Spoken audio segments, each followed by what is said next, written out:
I recently ran across these great postcards I picked up while traveling, and I knew it was time to frame them.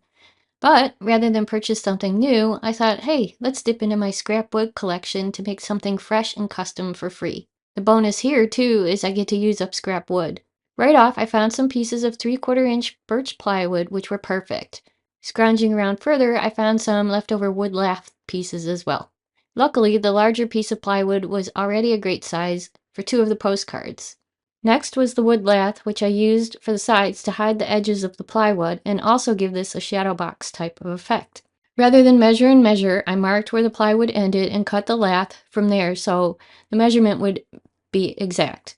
Instead of using any fasteners, which would be seen from the side, I merely used wood glue to hold everything together. Once the sides were done, I began weighing some design options and decided to go with a piece of wood lath across the top but not across the bottom for a unique, unseen before look. A project like this is really all about creativity, using what you have and making something fabulous that no one else has. While the glue was drying, I dug around for some more scrap wood and found some 1/4 inch plywood as I needed to mount the postcards onto something. I traced the postcard onto the piece of wood and trimmed it down to size. With some spray mount lightly dusted across the back of the postcard, I then adhered it to the 1/4 inch plywood. Once my postcard was mounted, I used the wood glue to attach the little cutoff pieces to the back side. With the glue dried on the frames themselves, it was time to drill some holes in the back so I could hang them on the wall. You can certainly add hanging hardware here, but I went as simple as possible.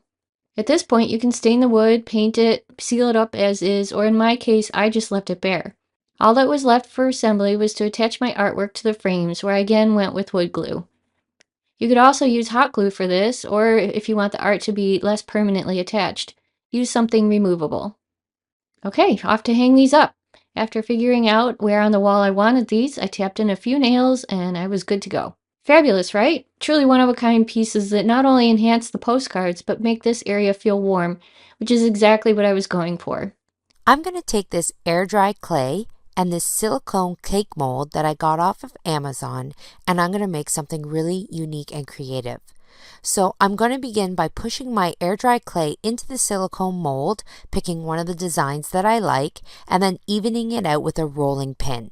Once it's all even, I'm just going to very carefully peel it back out of the silicone mold and place it on a plastic mat. I am then going to go ahead and take my X-Acto knife and cut off any messy edges and remove them from the design.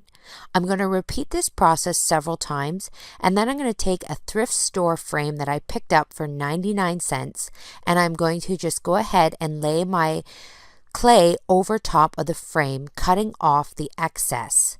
Then to fill the entire frame, I'm going to make out one more of the clay designs. I'm going to use the smaller beaded design in my mold and make another frame around that. Then I'm going to go ahead and make some more of the frame designs using the different patterns in the silicone mold. I have picked up a bunch of different frames from the thrift store, and I'm going to be making them all to create a stunning gallery wall of frames. So I'm using different patterns from the cake mold just to create different frames. So I have this nice rounded frame here, and working with the clay is easy because I can bend it around the rounded edges of the frame. Once I've done them all and let them dry overnight, I'm going to come in with some E6000 glue, and I'm going to glue the pieces onto the frame and then let this set for at least a good 2 to 6 hours. Once the pieces are dried on the frames, I'm going to go ahead and paint them with this decor metallic gold paint, making sure to paint both the frame and the pieces of the clay. Once that dries, I'm going to come in with some more different Deco Art metallic paint. I'm going to be using this green color here just to give this frame a little depth and dimension, also making it look antique. So I'm just going to brush on with a fan brush a little bit of the green paint and then rub it off in areas where it's too much.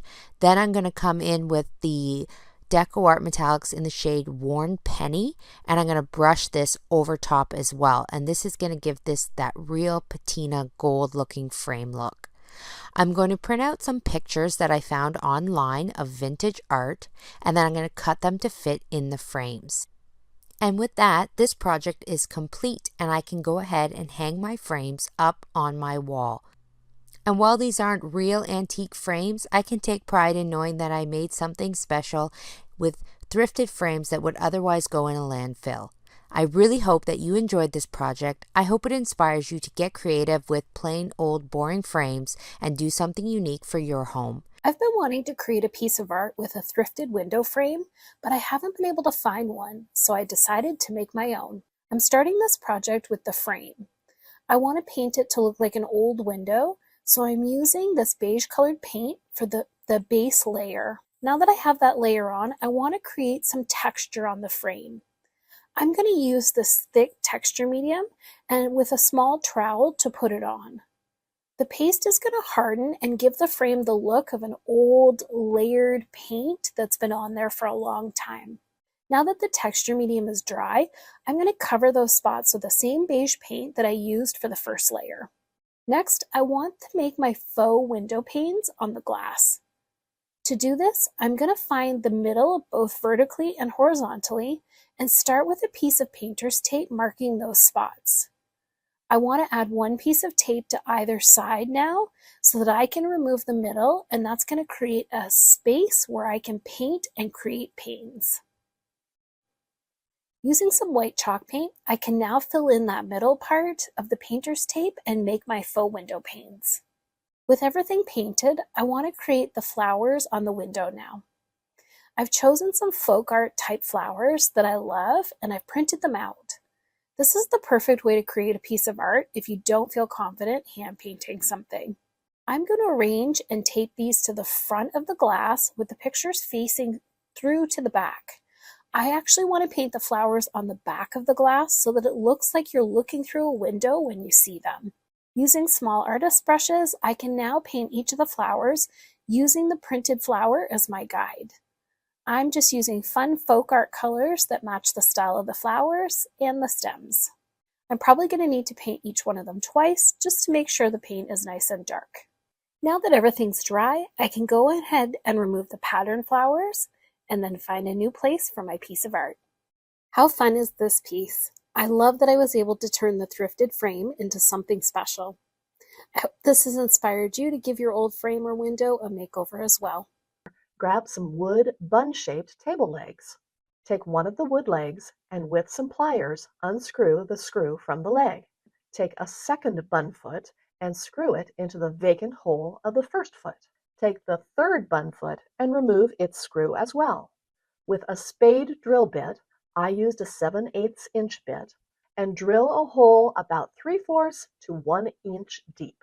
With the large drilled hole on top, glue the third bun foot to the top of the other two stacked bun feet. Stain your new candle holder by brushing wood stain onto the wood and then wiping away the excess stain with a cloth. Place a taper candle into the candle holder and enjoy the warm glow of your new candlestick decor. Grab a single chunky wood table leg. While you're at it, grab a 12-inch wood round. Remove the screw from the bottom of the wood leg with a pair of pliers. Cut up an old white t-shirt, cotton works best, into small cloths. Then elevate the wood round and the table leg so they are up off the table. Dip one of your white rags into the wood stain and wipe it across the top of the wood round. Apply with the wood grain for an even coat. Wipe any excess away with the cloth. Because the leg has more details to the wood, you may need to wipe the stain into the nooks and crannies of the wood. Once dry, flip the table leg upside down and glue to the center of the wood round. This means you're attaching the most narrow end of the table leg to the center of the wood round. Display it with candles and greenery for a cozy decor display in your home.